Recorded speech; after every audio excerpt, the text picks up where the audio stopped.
Welcome to Between Sundays. I'm Tyler, and I lend without expecting to be repaid. Today, we're talking all about loving our enemies, but before we dive headfirst into the self-fueling furnace of hate, now that they've slapped us on the cheek, let's offer the other cheek also to our favorite shady rival farmers and hostile centurions, Amy and Barry. Good day, guys. Hey, wow, good day. that is full of energy. That was a lot of What is references. happening? That was good.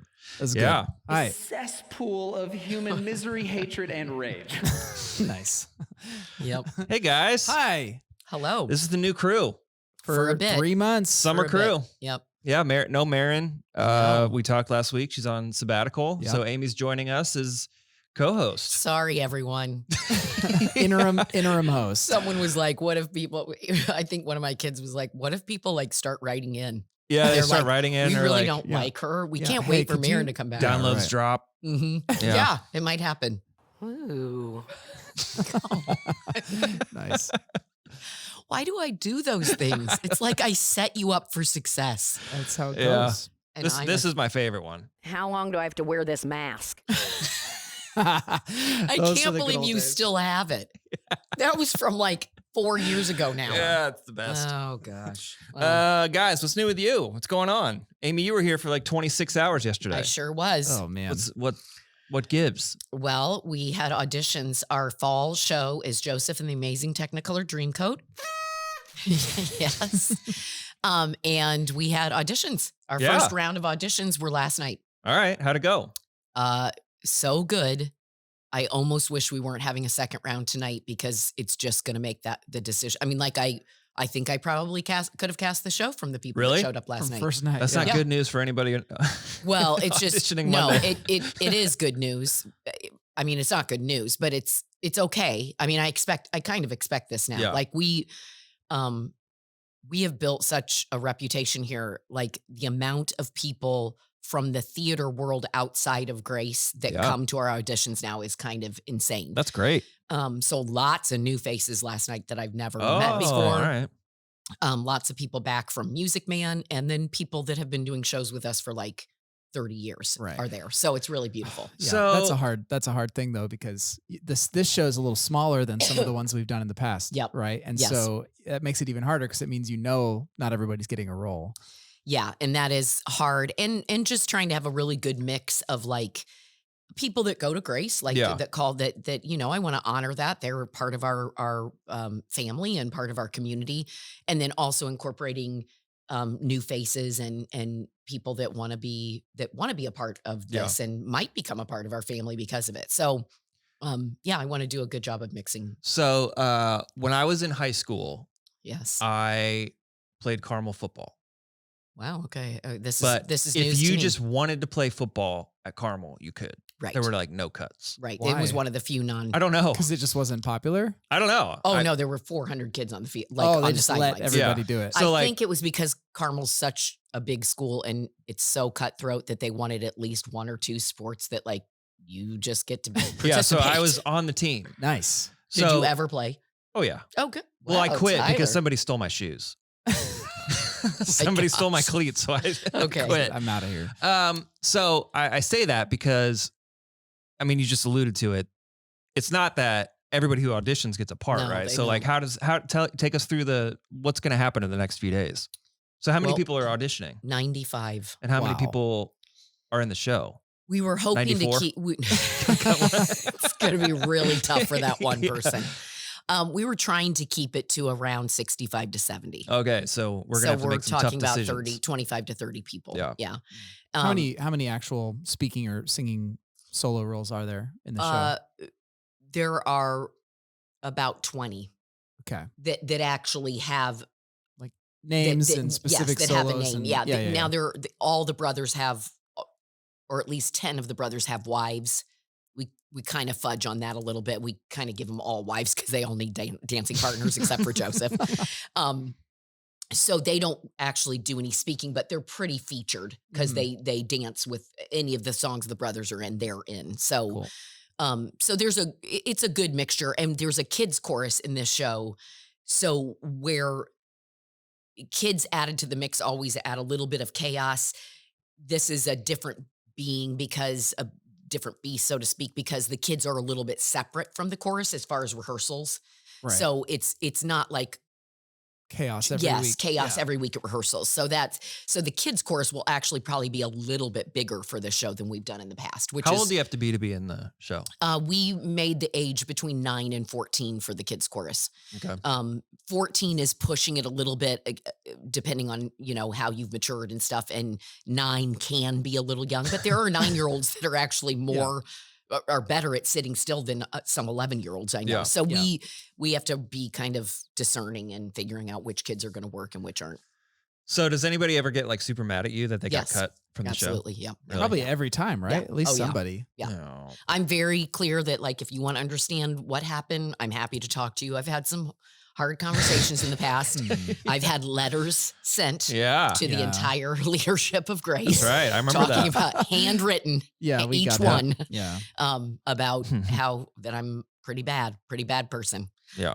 There's just no easy way around it. And we try to make the atmosphere as kind and loving and uplifting as we possibly can. We make it as easy for people to succeed in the audition as possible. Yeah. And then it just goes from there. And, but we work really hard to have the right mix. And you're not the only one making the No, decisions. I You've am got a not. whole team, a whole creative team that Yep. helps to navigate Yes. all the different Thankfully. aspects of the decision process. Musical director and choreography. The choreography for this show is a little leveled up. It's pretty Really? tough. Yeah, it's not easy. So from time to especially time- for certain roles, the brothers and the wives do a ton of dancing. So Wow. Lori, our choreographer, and Jen McBurney's also helping with choreography. They'll have a big say in that. The other day, Olivia, Yes. your wife, My wife. Yeah. asked me if I ever thought about doing another Doing show because I another did show. Les Mis. Yeah. Yes. Me too. Yes. Yeah. You both really the fact. Yeah. Someday you both need to be in another show. So I would love my that, answer, yeah. my answer was whenever my kids are old enough and they want to do it, I'll do it with them. But my nightmare is that we audition and like my kid gets cut, but I still have to do it. Yeah.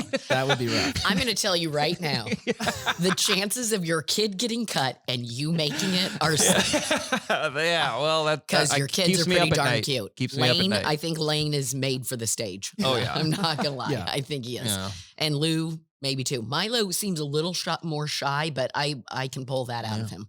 Yeah, So you I- can bring it out of him. Yeah. I can bring that right. All of his acting. Somebody said to me the other day, I'm not an actor. I'm like, yes, you are. Everyone's an actor. They all have it in them. We're all wearing masks. They all Whoa. people just don't know that they know how to do it. Mm. I think Yeah. everybody can act. Yeah. So yeah, I can't wait for that day. All right. I'm looking forward to it. Barry, what's new with you? I'm just in this whirlwind of teaching. I started out the year. With a kind of I wanted to Thank goodness that's your job. Well, I'm yeah, just kidding. yeah, I'm but just kidding. I I'm kidding. like I know there's some parts of my job that just don't. We've talked about this You're a right. lot, but that just don't give me life. Like Sure. I don't feel energized by managing or like running the organization. That takes some work. I can do it, but like, Stab myself with a machete, and then I will die. And it's how I feel. But there are some parts of my job, like teaching, that just absolutely give me life. And so part of my goal. Someone's gonna scratch my itch. That's an awful sound effect. Part of my goal for the year was, all right, I want to do more things that give me life. So I'm just going to overload myself with teaching responsibilities. What I didn't really think through was exactly when they would all come due. And so It's all colliding. I committed to teach this sort of intro to Christian theology cohort for our staff, certain staff members. So that's once a month. And so this Tuesday or tomorrow from when we're recording this, I'm having to Doing teach that, an yeah. hour-long thing about the Trinity. This comes right in the middle of a couple days after we did this whole governing board deep discussion Yeah. thing that I had to lead us through for 3 hours, Yeah. which I had to prepare for that. And that was right in the middle of 2 out of 4 sermons in a row, which happens to be right between weeks 2 and 3 of my 4-week Revelation Oh my class. goodness. And all of this right on the heels of recording all of my Bible class for Bible skeptics content, like 6.5 hours of content, which I had to prepare for and then record. So I've just been it's been a whirlwind. I actually see the light at the end of the tunnel because I only good. have 2 more sermons and 2 more Revelation classes. And the thing is, as crazy as it's been, I actually am enjoying it You're all. energized. Like I'm energized by the teaching. So Yeah. I'll think a little more strategically about when it all So falls, are you but- tired? Like what is your state right now? I don't have as much time off. Like Saturday would have been a great day for me to take a break. And instead I spent the entire day working on content. So Yeah. it's like, I'll take time off here in a couple weeks. Yeah. But yeah, that's what's going on in my life. Yeah. That and strawberry jam. So, Oh yeah. which Made was some delicious. killer strawberry Yeah, jam. real good. yeah. So You're real good at it though. I will say the strawberry jam Strawberry was jam? delicious, but the content Oh, creation I stuff. thought you meant like, making jams. I'm still learning. You're so thorough Yeah. with what you bring to the table. Like for any of the things that, like yesterday, for example, talking about with the elder board and stuff about stuff.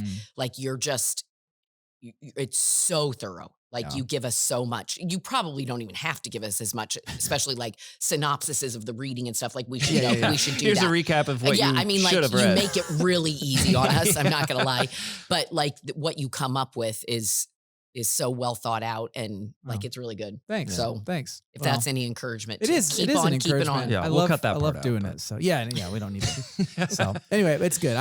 If you're listening to this, it probably is going to be Wednesday. Yeah. And tonight, Wednesday, the third week of my Revelation class is where it gets the nerdiest of all. Because Oh. we're going to do a deep dive into the Roman imperial cult and the worship of the emperors and their families and how that relates to the beast from the sea in Revelation 12 and 13 is going to be great. Is it 4 weeks total? 4 or weeks 5? total. Okay. Yeah. And it is all on YouTube, but we can't afford like a good setup in that room for video. We just have what we can afford. And so it is just like a camera in the back of the room. You might as well be listening to it. Yeah, right. It's got fine audio, but it's Yeah. just a static camera. Yeah. It's like you So can't treat it like a podcast. but it's on Just YouTube. listen. Yeah, you can Like I don't even think you listen. can see like all your slides. No, it'll be cut off halfway through the slides. But they can't lower it because if they lower it, then the slides will show up on my forehead. And so it's we would love and Not great. if anybody's out there with like 10 grand just burning a hole in your pocket, But I would there's a lot of love to people. talk so that we can redo our Yeah. room that we do all of our classes in. But Yeah, anyway. because it would be nice to have really good. Oh video yeah, from that'd the- be so from the great. classes, Well, we'll yeah. get there. We'll get there. Especially with all the money we're making talking about imperial cults. I mean, Totally. everybody. It is That's where such the a money draw. is, right? Yeah. Such a draw. Right. Tyler, what about you? What's new with you? Well, so I've got a first grader on my hands, Wow. and today, the day we're recording this, he starts flag football. Yes. So it's our first like foray into the sport. My wife is, even though it's flag football, she's a little concerned with the threat that is posed by football. How could there be a threat? Milo is at least as sturdy as a tiny twig. Yeah, he weighs Yeah. probably He's- 35 pounds. Yeah, a stiff breeze Yeah. might knock him over. Hey, flag football is not for the faint of heart. I'm Yeah. just telling you. Did Will ever play football? Yeah. Yeah, he played flag football. Were you were you nervous about like head trauma? I mean, I don't know. Yeah, I mean, yes, I was, but he Yeah. had more head trauma from basketball than he did from Really? from football. Yeah, Yeah. Milo loves basketball, so we've done basketball a few times, but this is our first entry into football, and his friends from school are all playing, so Oh, Yeah. he's gonna have so much fun. yeah, it'll be. I mean, he's gonna get knocked down. But the problem is, because I want to go see him, but the problem is, it's Mondays from 5 to 6. Oh well, then you Like, how do you better scoot Well, how do they expect parents to like show up somewhere at 5? because you give up your life for your kids, Tyler. That is what we do. Yeah. Sacrifice Yeah. sacrifice everything on the altar Right, of for- children. I for mean, children and their success. I want to be there, but it's the same. Like when he played basketball, I was like, Milo's game's at 3:00 on Friday. Like, what? Who's coming to that? I know everyone, all the parents, they Who's take coming off to that? work and It's ridiculous. Yeah, we so live we in a- start that, and then next week is kids camp. Lauren's running a group or lift Right. for camp. She's been preparing that for months, but the baby will be here. Oh. Lane will be here. Yes. And Milo's participant. He's like a Actual Camper. camper. yeah. Nice. So That's awesome. that's happening, and then after that, it's not flag football, but like football camp starts. Wow. So he's doing. So we got. tackle or still flag football. I don't know what they're doing. I mean, he's in first grade, so it's not flag football. It's Uh-huh. not like the flag football league or whatever, but Uh-huh. it's football camp. So I don't know. We had to get him a mouth guard. Oh, Ooh.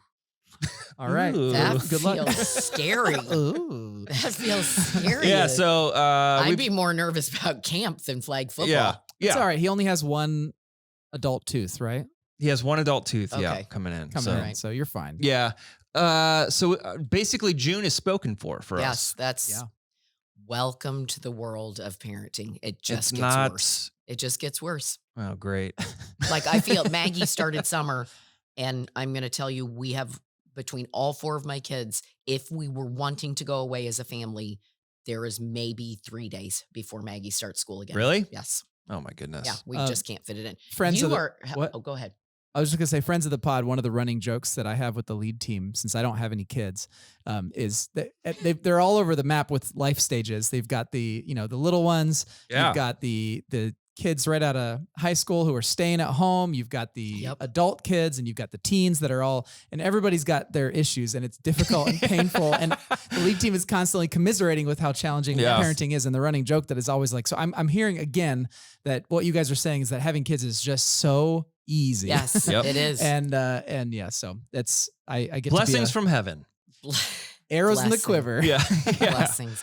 Barry, you are also helping at Grace Kids Camp. Yeah, Liv and I both are going to be small group leaders for 5th graders. I know, that's so fun. It's going to be really cool. It's going to be Yeah. a great week. 5th grade. 5th grade's the best. well, 4th and it's 5th grade kinda- is the best. They're kind of scary though. Like that, they're right on the cusp of like. but they're not there yet. So Okay. Yeah. so I think 4th and 5th graders are the best age because they're still kids. They're still Mhm. goofy and curious, and they like have personalities, yeah. but they're not self-conscious the way that they are when they get to middle school. yeah. Yes. In they are, general. yeah. In You're general. right. And so You're right. I love that age because it's like you get to like really have fun without Yeah. the self-consciousness. Yeah. All right. Very fun. So next week we'll do. Well, I don't know. Are you even going to be available to do it during kids camp pod? Yeah, we'll do it. Well, We'll do it. it's way after. Yeah, the we'll do it camp's over, Monday so- afternoon. Oh yeah. We're good. We'll do a report on how first day went. Yeah. Yeah, Great. that'll be good. We'll all be tired. Yeah. Not me as much as you. I just have to run the drama. That's easy. All easy. right. So we kicked off this past weekend a new sermon series called Yeah. Undivided, Fun one. week 1. Mhm. And it's all about loving your enemies. So typically when we kick off a new sermon series, I like to say, what do we hope? What do we desire out of this series? What made us kind of choose this as a topic for a sermon Sure. series? And so Barry, can you kind of shed light on what you hope people walk away with or will experience the next 5 weeks? 4 Yeah, weeks? 5 weeks 5 total. weeks, yeah. Yeah. Yeah. I mean, I felt somewhere along the line last year, maybe last fall, I felt like we were due for a good old fashioned talk about loving your enemies because we've touched on it several Yeah. times. We did a sermon series not that long ago about the Sermon on the Mount in Matthew 5, and it touched on it there. But I felt like, okay, things are just continuing to be really, really broken and hostile in our culture. And this is an election year. And so we talked about it as the lead team and decided that let's do it in the spring. Let's not put it right during like October, November when things Yeah. are going to be insane, but like, I don't know, this spring when things are heating up. so little did we know that things would be heating up quite as Much much as as they they were. are. Yes. But this seems like really perfect, or maybe even you could say God ordained timing for us to do a series about this, because it's not just about politics. Obviously, loving your enemies, as I talk about in the sermon that I set it up, is far broader than just that. There are all kinds of enemies in our lives, and I felt like it was important for us to really listen to what Jesus had to say, because as we'll talk about in week 2, loving your enemies, I believe, is one of the litmus tests of true Christ-like character. Mm. The people who are most like Christ in this world are those who most naturally love their enemies. And so if that's the case, then how do we get there as we all kind of journey with Jesus? Yeah. So that's why we're talking about it, and it felt like an appropriate time, and it turns out is an Yeah. appropriate Yes, time. it is. Very So much you kicked off the series primarily focusing on Luke chapter 6. Yeah. That's the whole series is Luke chapter 6, starting in verse 27 through the end of the chapter. Yep. And so for this particular week, what was kind of the big idea? So basically, I read kind of a good chunk of what we're going to be covering, and then I really just worked through the first 5 verses where Jesus kind of sets up this concept. Love your enemies, do good to those who hate you, bless those who curse you, etc. And he gives some examples. If someone slaps you on one cheek, turn the other cheek as well. And so I thought we'd start with some fundamentals, asking or answering questions like, what is an enemy? Yeah. What is Jesus even talking about here? Who were the enemies to people back then? What did it look like to do the kinds of things that he was talking about? How did it fit into their culture? That sort of thing. So that was what this sermon was all about. Yeah. And you defined enemy as anyone standing in the way of your joy, flourishing, and well-being. So before we started this sermon, I was like, I don't have any enemies. Right. But after you defined it, I was like, I have a million enemies. Okay. I feel like everybody's standing in my way of joy and flourishing. Well, I was going to ask you guys what you thought of that definition. And, Yeah. and did it spring to mind anything in particular without naming names? Well, it's kind of why my New Year's resolution every year is for everyone else to get their stuff together. Yeah. It's like,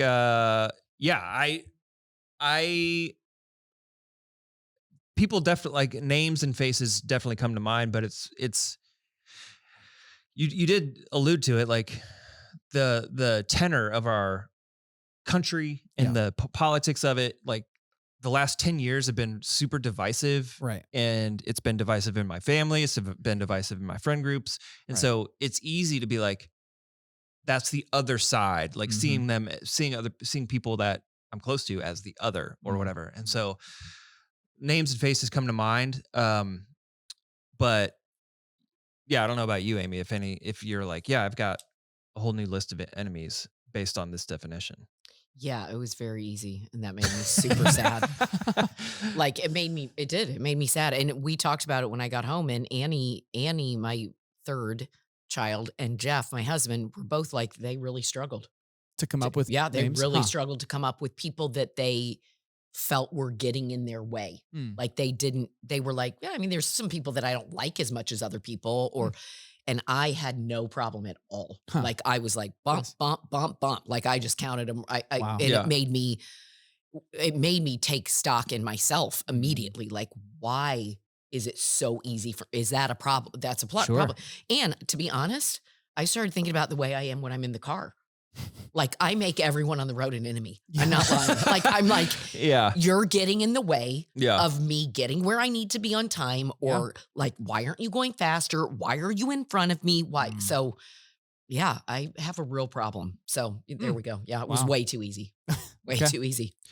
So, yeah, you said that the cultural vitriol in discord and exclusion has found its way into the church. Right.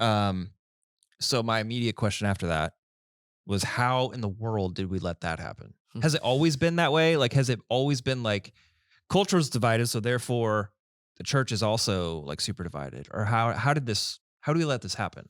Yeah, I think the short answer is yes, that's always been that way. Like the church is just notorious for creating enemies out of the other, whether that's another nation or culture, another religious group, another sect of Christianity, people who disagree on theology, or even just like, oh, we had a church split over the color of the carpet, and now those people are our enemies. Like everything from huge to small, it's definitely been a part of the church. I think with American evangelicalism in particular, there's a unique othering happening because we are at a time where we are just now coming off the peak of American evangelicalism, and things seem to be falling fast. There was late 90s, early 2000s. I mean, mega churches were bigger than they'd ever been. We had a lot of people connected to the governmental power structures of our country that were evangelicals. It was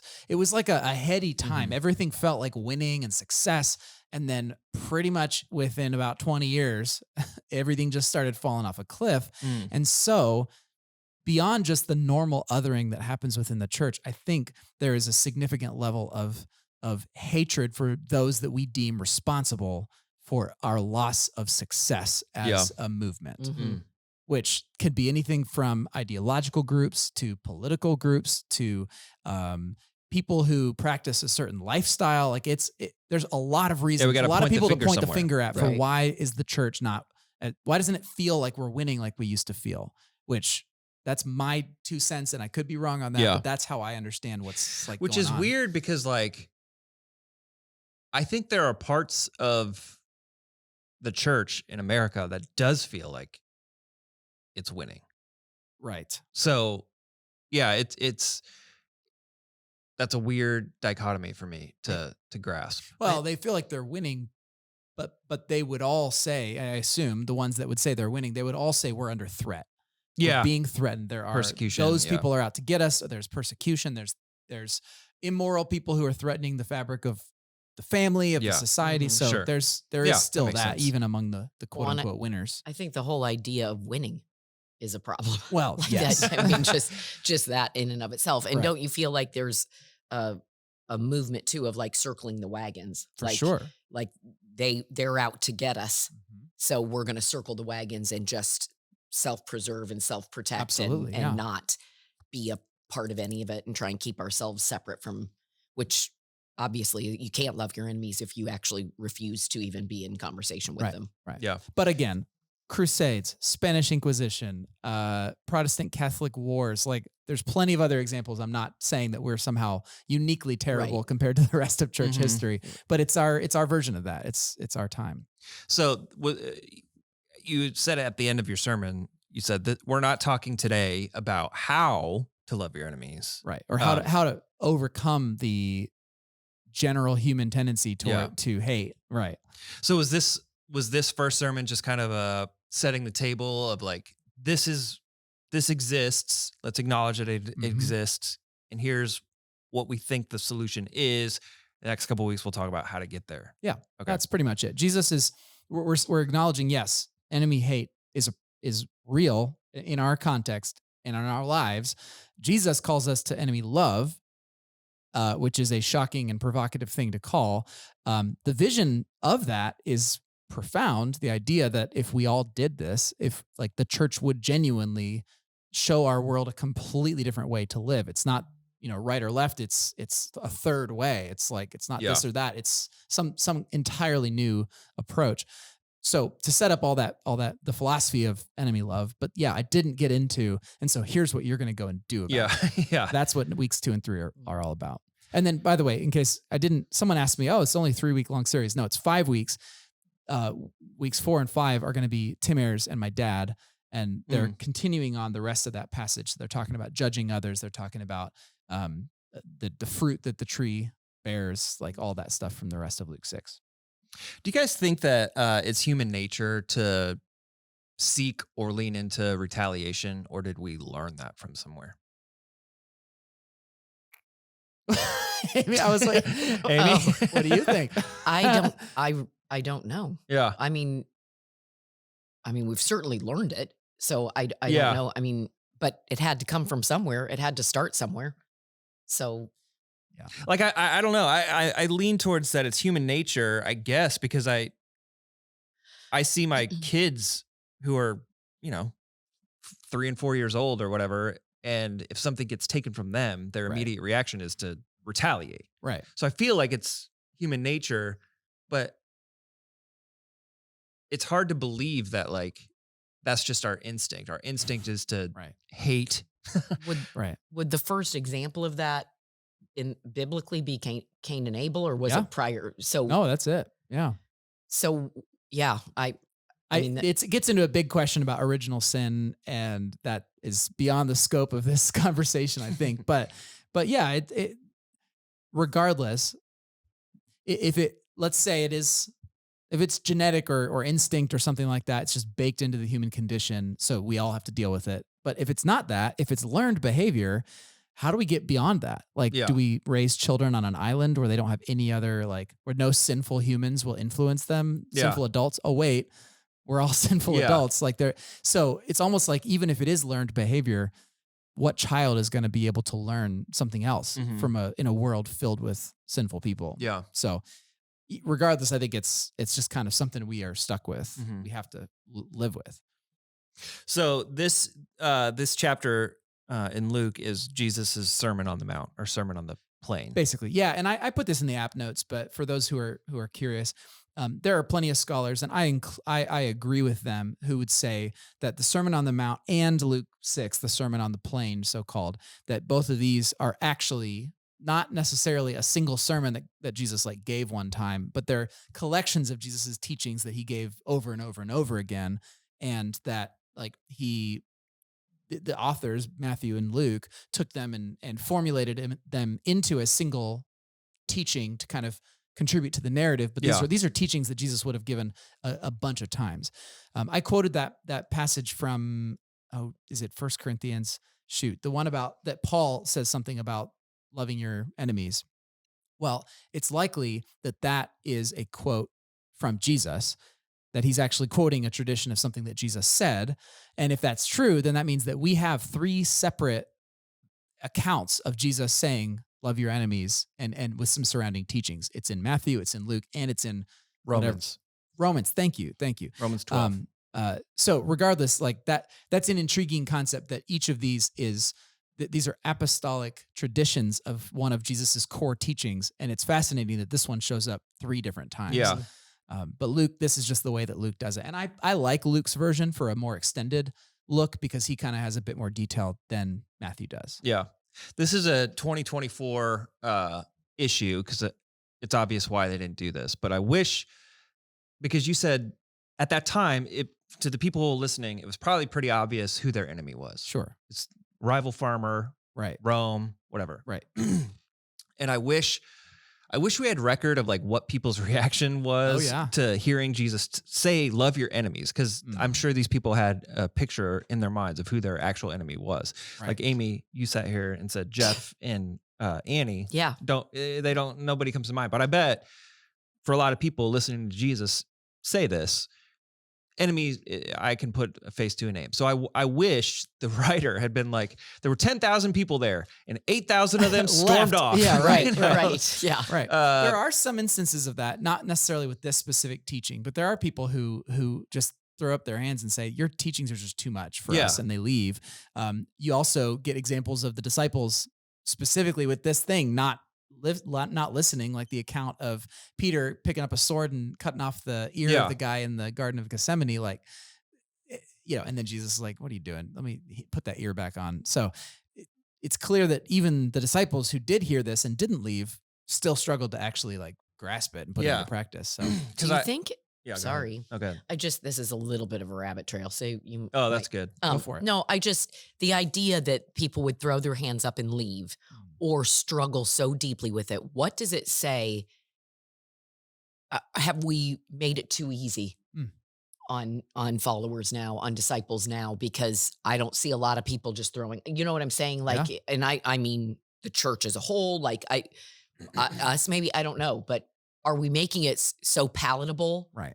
that nobody throws up their hands anymore? Because this is just incredibly hard. Right. Like there is no way around it. And I think this series, people will stay in the room, but I think there are people in their hearts that are throwing up their hands and saying, and maybe that's more what we have, but we certainly don't have people like stalking out of church because they're like, that's so hard. Right. And I think that's a huge thing. Like you look at some of the things the disciples say when he's talking about marriage and they're like, well, then it's probably better for someone to not get married because what you're saying sounds really, really hard. Or he's talking about wealth and they're like, well, then who can be saved? And he's like, well, it's not easy, but with God's help, anything's possible. But because they're like, how could a rich person get saved if what you're saying about wealth is so true? And so they're having trouble wrapping their minds around it. And I think you're right, Amy, that it probably there should be a bit more of people really struggling with some of these teachings, because if we really grasped what Jesus is calling us to, we'd recognize that this is like life sacrifice. Right. We are setting aside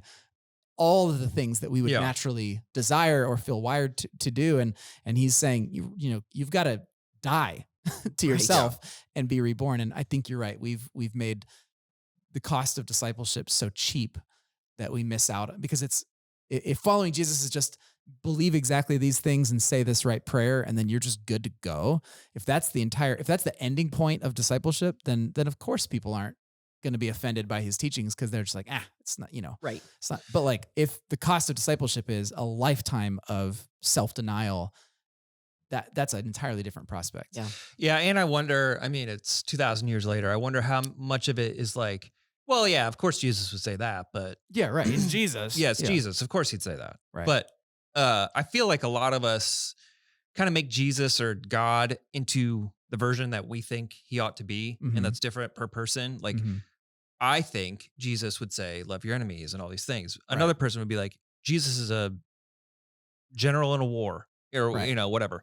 And so I wonder if it's just been kind of desensitized us a little bit to be like, well, my version of Jesus Right. is this, and I'll leave that part out or whatever. Sure. I wonder if some of us do some of that too. Yeah, it's like the phrase that people say all the time where they're like, well, I could never believe in a God who, whatever. Yeah. They say that. And part of me, I would never say this because I know what they mean, but I still am kind of like, you realize it doesn't matter what you believe. Right. Who God is who God is. So, Yeah. but Right. so in that same sense, it's like, well, I wouldn't believe in a Jesus who actually expected me to do all these things. Yeah. So I'm going to believe in a Jesus that offers these as some ideal moralistic teaching that Right. we could Suggestions. or, Yeah, or you soften it a little strive bit. for perhaps, but Yeah. knowing we'll never actually be able to do these Right. things. So, and Right. yeah, that's part of what we're talking about in week 2, because it really is that call, and he really does expect this of Yeah. his followers, which that's tough. Yeah.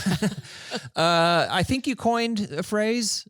I Oh, googled yes, it I with knew. I googled it with quotation Okay. marks, and it had no results. So- Redemptive non-retribution. So, if that catches on, I think you it's heard it going to here be. first. Yeah, grace is going to be the place of redemptive non-retribution. I think if the kids are really going to They grab lo- I onto heard it, them like chanting in the Riz halls. or- Yeah. yeah, it's going to be a whole new. So this is Jesus's call for love towards enemies. It's framed as a form of active, nonviolent resistance aimed at redemption rather than passive submission or retribution. Yeah. Are there examples in the Bible of this working? Other than Jesus on the cross. Well, maybe that's one of them. But Yeah. the thing that came to my mind is like the woman caught in adultery, where in John 8, where Jesus kind of challenges his or her accusers without actual like direct confrontation. Sure. It's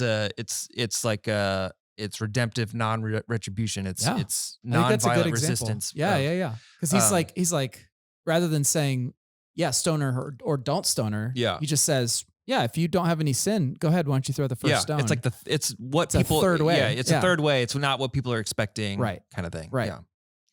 Yeah. and his third way with that woman is, instead of saying, okay, now they're gone and you are condemned, or Yeah. now they're gone and don't worry about what you've done. He says, look, your accusers are gone. Now go and sin no more. It's like, oh, so he's not condemning her, Yeah. but he's also calling her to something higher. better. And it's like, Yeah. he's constantly picking that third way. Yeah. How do we balance the need for justice with the call Yeah, I was just to gonna love our ask that. enemies? Yeah. The idea of like redemptive justice, Yeah. or how is that the same thing? Is that completely Right. different? Well, again, this is great. We're going to get into this in week 2, because I'm going to talk about the strategy that Martin Luther King and some of the other civil rights leaders used to confront the injustice of their time and the enemies of their time. One of the things that they did was they would actively choose to break unjust laws. But so that would mean sitting at lunch counters where they weren't allowed. Like, or even Rosa Parks going to the back of the Right. bus. People think, oh, she just happened to be, no, she, or is the front of the bus, Front of sitting at the front of the bus. Yeah. Like, she did that knowing that she was breaking an unjust law. Yeah. Because then when you willingly choose non-retribution and they put you in jail, or they beat you or sick dogs on you or shoot you with water cannons, that brings to light the injustice. It's exactly like what we were talking about with this passage, where you are you're turning the mirror on your enemy for their selfishness and evil or whatever to be, or dishonor to be exposed. And so I think that's a good example of an unjust system being confronted by redemptive non-retribution, Mhm. or active nonviolence that's another way that people talk about it in the civil rights context. Active nonviolence, where you're choosing not to fight back, but you're not just sitting there and taking it. You're not a doormat. You're also not an aggressor. You are something else entirely. So we're going to talk about that, because that's part of what this looks like Okay. when it comes to systems of injustice and things like that.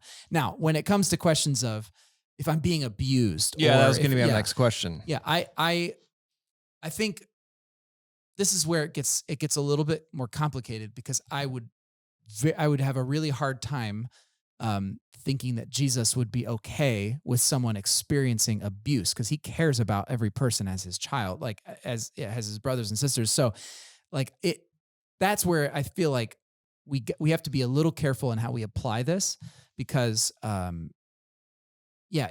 But again, I'm not saying be a doormat. So if you're experiencing abuse, I'm not saying, hear me and Jesus is not saying sit there and take it.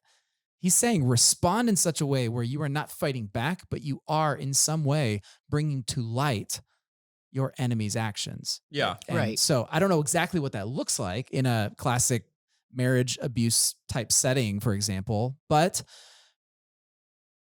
yeah, I mean, maybe it's, I'll just use that as an example. I'm thinking out loud here, so it's dangerous territory, but I'm like, if you're a wife who's being abused by your husband, the classic responses are you either lash out, hurt him, take your own life, or you just sit there and take it. Those are the kind of doormat or fight back responses. I think there's another way, which would be move out and go and get in the shelter of someone else who cares about you. And even if nobody can possibly believe that your husband is abusing you, like when your husband comes storming up to the house, suddenly there's another witness who can see what you're experiencing. And so you're not fighting back. You're not taking it, but you are inviting others to experience I don't know. I'm just thinking out loud. Well, but it's interesting going back to the civil rights part too, because that took tremendous amounts of courage, because in many circumstances it didn't happen this way, but they were risking being absolutely killed they for could, what and they were were doing. sometimes. And like Rosa Parks on the bus, like she was a feeble gal. She was not like and so to do that, there was a huge risk that it wasn't just going to be like, what are you? I'm just imagining like a story time about Rosa Parks, and she's defined as a feeble gal. Well, I did not know her, so I cannot say actually, but it is a scary prospect. Sure. The idea of for certain people, Sure. the turning the other cheek and the nonviolence. Well, it is scary to use Jesus's 3 examples. If you turn the other cheek, you might get hit again. Yeah. If you give them your shirt, you might be standing there naked. If you give them everything you have when they keep taking from you, you might end up with nothing. Yeah. So there is a risk involved. This is a level of trust. Like, do I actually trust that in some way this is the way of Jesus? Yeah, that is a risk. Yeah. I don't know if this is probably related, but to the Russia-Ukraine situation, were over 2 years long of that fight or battle or war or whatever.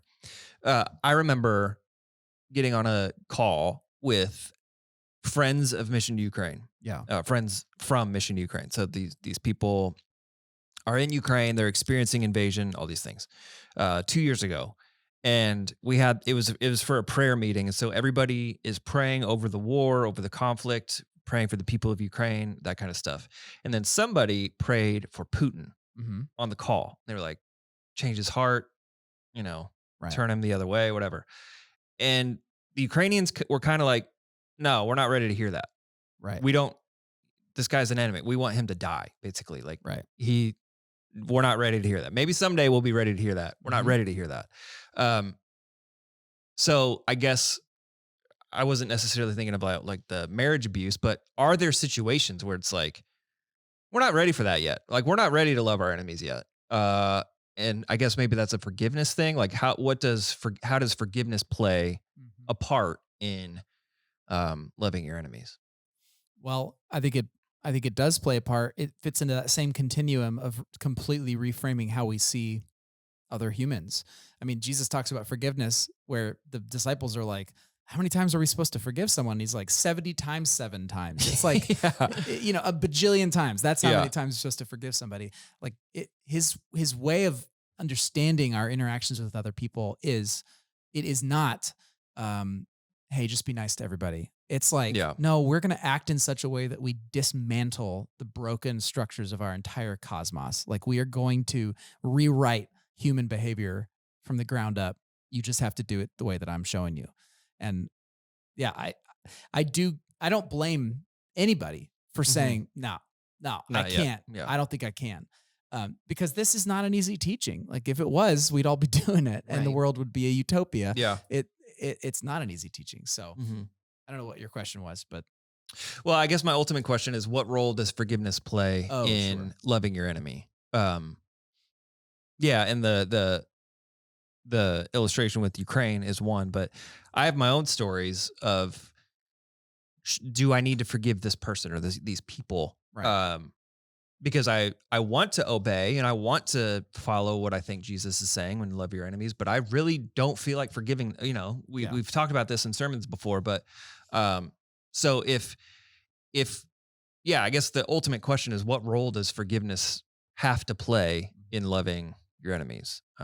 If enemies are defined as people standing in your way of flourishing and joy and that Sure. kind of stuff. So I don't know. It's a Yeah. it's a big question, especially when you start putting it in like geopolitical terms, like how does a nation practice this? Right. And Yeah. that's when it gets really difficult to answer. Mhm. But I do wonder often, like I genuinely think about this like once a month. What if there was a country that actually decided to truly live out everything that Jesus said? What if they truly never fought back? If they were truly like just to everyone who was part of it, they gave freely. Like I wonder if God would bless that country so ridiculously that the world would recognize, oh, that is the way to live.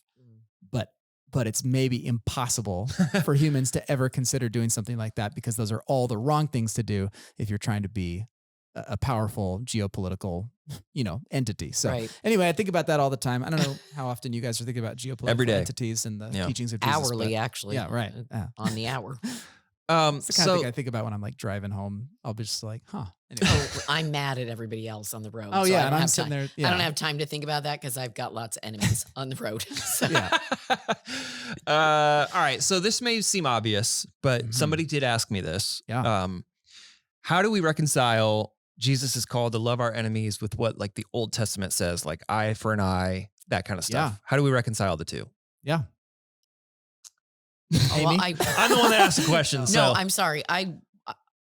Through all of Jesus's teaching, I think he takes a lot of New Testament or Yeah. a lot of Old Testament rules and regulations and teachings and kind of amplifies them or changes them a bit. Like I even think he kind of takes the rules and blows them up a little bit. Like we're not just giving you a black and white list Yeah. of rules to follow. like you've heard I'm it gonna said, tell but here's you- what I say. Right. Yeah. I'm going to tell you something more than that. And actually, an eye for an eye sounds harsher or harder.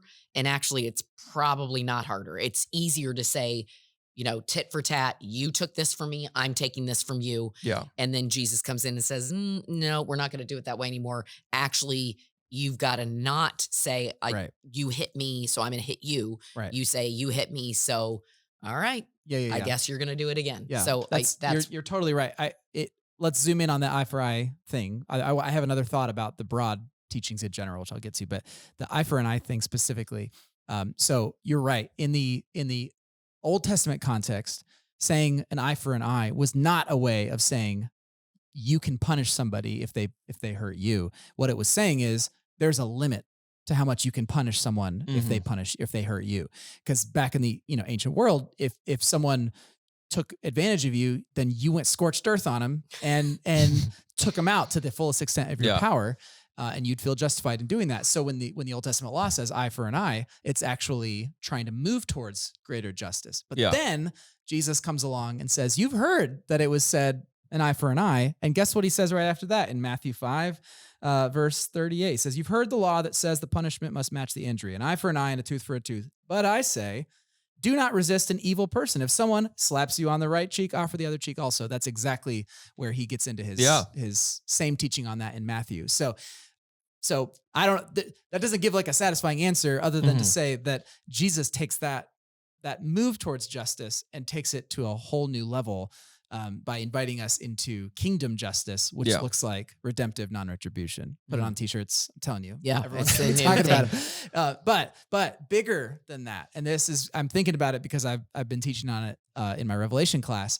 But there is this concept that kind of goes through all the Old Testament that one day God will destroy his enemies. He is going to vaporize all the bad guys, and his people will be the only ones left on the earth. Things are going to be great.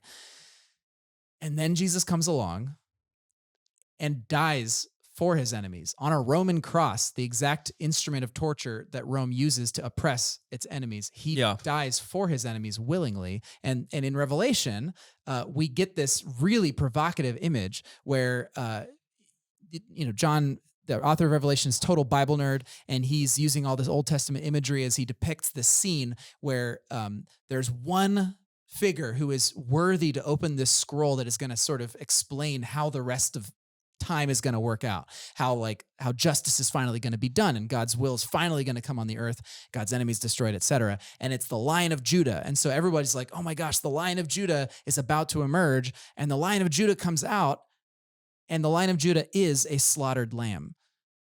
Like, that's who the Lion of Judah is a slaughtered lamb. And it's this extremely provocative image that flips everything on its head, including all the judgment scenes that we see in Revelation. They are all now coming in light of the victor is the one who willingly paid the price, actually gave his own life for his enemies. And so again, I think the New Testament call is so much more radical than we tend to think of it as, because what Jesus is saying is that, like, God's solution for destroying it's just like what I quoted Abraham Lincoln, like God's solution for destroying his enemies is to make them into his friends. Mm-hmm. That's how he destroys his enemies. He welcomes them in through the sacrifice of Christ. And that is a very provocative thing to chew on. So anyway, that's my response to that. Sorry, but I've been thinking about Revelation. So you got the fire hose. This all makes sense because 20 years ago when I was in college, I had an enemy.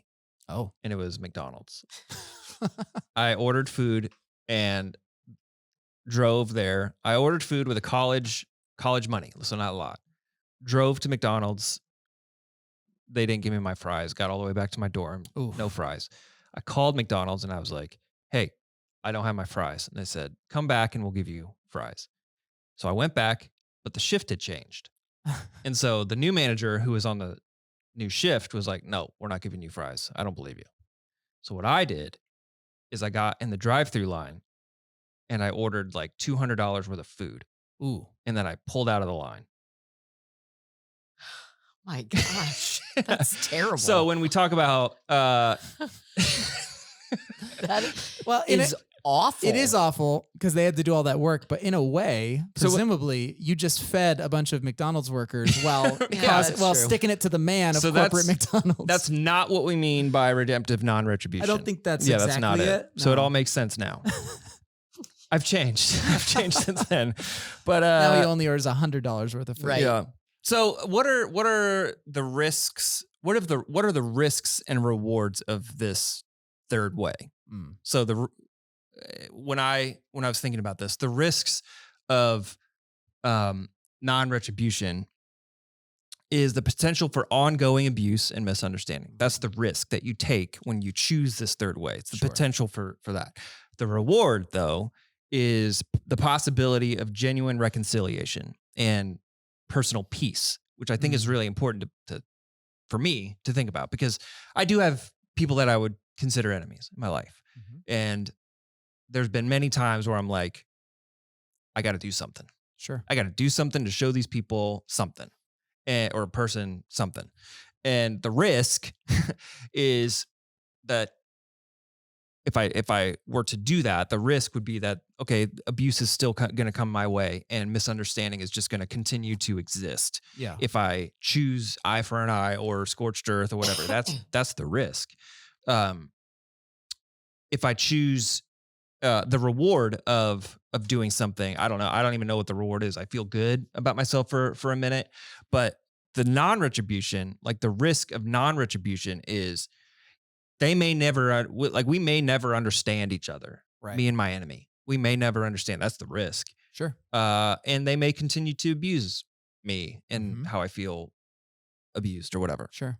The reward, though, of non-retribution is I get personal peace and the potential for someday reconciling. That door is still open. Right. And so I think that's really important. At least it is for me when I think about enemies and how to love my enemies, because, the rewards far outweigh the risks because there's something in it for me and there's something in it for what God would desire between two people. And the risks would be there whether you loved them or not. Those risks still exist, even if you don't like. They're still going to potentially hurl things at you. They're still going to not like you. That's going to be there whether you choose to do the right thing or the wrong thing. So, yeah, the reward far outweighs the risk because the risk is probably there either way. The reward is not there both ways. Yeah. And let's not forget there's a risk in fighting back as well, because I mentioned it briefly in the message, but when you hit back, it leads to more violence. That's right. It's the cycle of retribution and it leads to more hate, and it just feeds that beast of violence and decay in human society. So like the risk is also that you could just continue to make things worse. Right. Nobody has ever in the entire history of the internet come around to your way of thinking because you posted a angry tirade on their Facebook wall, right? So like it does not lead to greater health and joy. I will say though, in answer to your question about the reward, that's a little bit of what we'll talk about in week 3, because if you look at how he goes on in Luke 6, he says, Jesus says, love your enemies, do good to them, then your reward from heaven will be very great. And he talks a lot in the Sermon on the Mount and elsewhere in the Gospels about storing up treasures in heaven. And I don't exactly know what that means, but it's not heaven in the sense of like the place you'll go when you die. You're not just like adding new like wings on your mansion in heaven. Heaven is the place where God dwells. And so you are somehow storing up treasures in the presence of God, where you and he also says, you must be compassionate just as your Father is compassionate. Act like children of the Most High because he's kind to those who are unthankful and wicked. So in a way, by doing this, you are becoming more like Jesus in the way you act, and you are in some way getting closer to the heart of the Creator himself. And that concept of treasures, I think God delights in that. And there is something truly beautiful about living in the delight of God. Yeah. And so I think the reward, it's intangible from a human standpoint. You're not going to get wealthier doing this. You're not going to get more power doing this. Yeah. So, and you might not even end up being more liked because of this, but this approach gets you closer to the heart of God. And I believe will help to transform you into a person who not only acts more like Jesus, but starts to experience his love in ways that are deeper than you could otherwise. Yeah. So there's the reward, but it's the same reward for all the very difficult challenges of discipleship that Jesus puts in front of us. Yeah. Because a lot of times you think like, if I hate my enemy, well, the opposite of hate is love. But that's not true necessarily because I've heard it said like the opposite of hate is indifference. Sure. So like, in some of my experiences, it's like, well, I hate my enemy, but loving them sounds too much.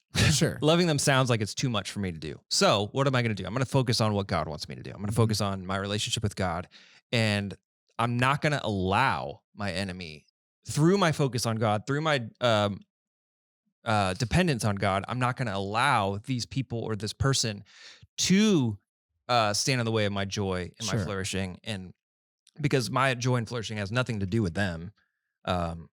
So I'm going to be basically indifferent to my enemy. Yeah. What do you think about that? Because obviously that's not loving, but is it better? Is it better than hating your enemy and fighting back and all that stuff? Or is it not enough? I think it's better. And I think it's not enough. I think first of all, I'd like to see anybody who's actually indifferent to the enemies in their lives. That would be a sight to behold. Like truly indifferent. I don't know. I don't know if I buy it, but it's definitely moving in the right direction, but it is not the same as loving. Like it's perhaps non-retribution, but there's no redemptive part of it. Yeah. The redemptive part, again, put it on a t-shirt. That redemptive part is what I think ties this all together, where we are actually acting in such a way that heals the world, not just steps back and lets the world continue on. Yeah. So I don't know. Yeah. Also, is your end goal what's best for them? No, what I mean? I think that's where the loving part comes in. Is my end goal what's best, and what's best for them may be that we are not in relationship anymore. Yeah. That may be the best case scenario for them at this point. that I just need to step back and be okay with that. And maybe someday that door will open again. But for now, the most loving thing I can do is to let go of my anger toward them. And that's not indifference as much as it is like, this is what's best for them right now. Yeah. I think that it's more, maybe the action isn't always as important as what's the mindset for the action or lack of action. Mm-hmm. That's where I'm trying to live from, is like, is what I'm doing in my relationships, whether they're good, healthy relationships or hard relationships, am I doing what is best for the other? Especially when you're driving. Especially when I'm driving. Yeah. No, if I adopted that, I would just not be angry and maybe riding on their butts. Isn't it weird? Are Like, we allowed to say that word on the podcast? no, I'll He'll bleep it out. It's going to make it sound way Yeah. worse. So who was telling me recently, it's like when somebody cuts us off in traffic, like we assign all these things to them. Uh-huh. Who was this? Well, someone told me that when someone's driving really slow and driving you crazy, try to think that they have an uncooked casserole in the No, back that's not what I'm seat. talking about. And then if they're going really fast, like just I believe think that they're on their way to the hospital. that they have diarrhea. Oh, well, now you definitely have to bleep that This out. is, this is Amy's last appearance on the Well, because wouldn't you forgive them if they were just hurrying Yeah. home? Yeah. Yes, for sure. No, somebody recently was like, when somebody cuts you off, I like you my example better. You I already assign know all that. these things to them, like they're a jerk, they're inconsiderate, all these things. But when you cut someone else off, Yeah. it's like, well, I'm just in a hurry, and No, I can't. sometimes I'm being a jerk. Okay. All right. So No, you're right. You're right. yeah. Yeah. Like try to give them the benefit of the doubt. Yeah. I think that way all the time because I'm just not a nice person sometimes. Yeah. So I'm trying to give people the benefit of the doubt. Like when somebody's being short with me now, I'm like, hey, is it bad day for like Yeah. in a kind way, like maybe they want to talk about it instead of just being angry that they're short with me. Mm-hmm. Yeah. Working really hard on my anger. Yeah. The only time You I can tell. ever am demonstrative in my driving is when someone cuts me off on a roundabout or like turns with not enough time, and I'm like well within control of the car, Right. but I will honk at them. Idiots. I will honk at them loudly to teach them because I want them to understand it's not Your little okay. Prius honk. It's not okay to slow me down in a roundabout because I have the right of way. But yeah, it's don't like, you beep, also beep. think it's a teaching moment for them? That's what I mean. Yeah. And it's for their well-being. It's for their well-being. Because That's the they only reason. could cause an accident. Yeah. Now I do grumble as I'm driving. Yeah. Like Liv is always like very chill because I'm like, come on, wow, this person is, and she's like, Yeah. but I'm not doing anything to them. And that's Oh, why. I don't really do anything. That's why to them. Grace Church does not have bumper stickers. exactly Right. Because if I agree. had a bumper sticker, no one would come to church here ever. Yeah, right. They'd be like, well, we're not going Yeah. there because we hate that guy. Yeah. All right. Well, I think we covered it for week 1. Where are we going week 2? Well, we are going to go to the next few verses, 32 through 34, and a kind of sneak peek of what the big idea is going to be for the second one. I don't think I'm spoiling anything. Is kind of the answer of like, how do we do this? The answer is kind of like, well, we don't. What we do is we focus on becoming Christ-like. We focus on the process of discipleship in all areas. We discipline ourselves to learn how to act like Christ. It's like training as a sports person, an athlete. It's There you like go. Changing, There it's you like go. training as an athlete, where even if you knew all the right things, if you just hopped Yeah. onto like a professional, I don't know, football field and tried to play without training, you would get demolished. It takes training, lots of training to put theory into practice. Yeah. And so, yes, we need to practice this when we can, but we also need to practice all the other things that Jesus taught us. And so that we experience the fruit that comes from becoming the right type of Christ follower. So that we'll get into that, but All right. that's what this second week's all about. I Cool. cannot wait to hear all your sports examples. Yeah. Well, Be good. not my wheelhouse. All right. So we'll be back next week in the throes of kids camp. Yep. And yeah, Amy will be back. I will. Okay. I mean, Thanks unless you get a lot of feedback. Yeah, we'll see what the letters You're are. like, I'll have to yeah, edit we'll some see. stuff out. Yep. Yeah. All right. Who wants to send us out now that Maron's not here? I gotta know. learn Can you it. do it? I can't do it on the spot because I'm afraid I'm going to mess up the No, it's phrase. super Why don't you easy. try? Why don't you try? No. No, don't do that. I'll be prepared next week. All right. It's do justly, love Yes. mercy, and walk humbly with your God. Oh, you're not going to do it. He was doing We'll it. see you on the other side of Sunday.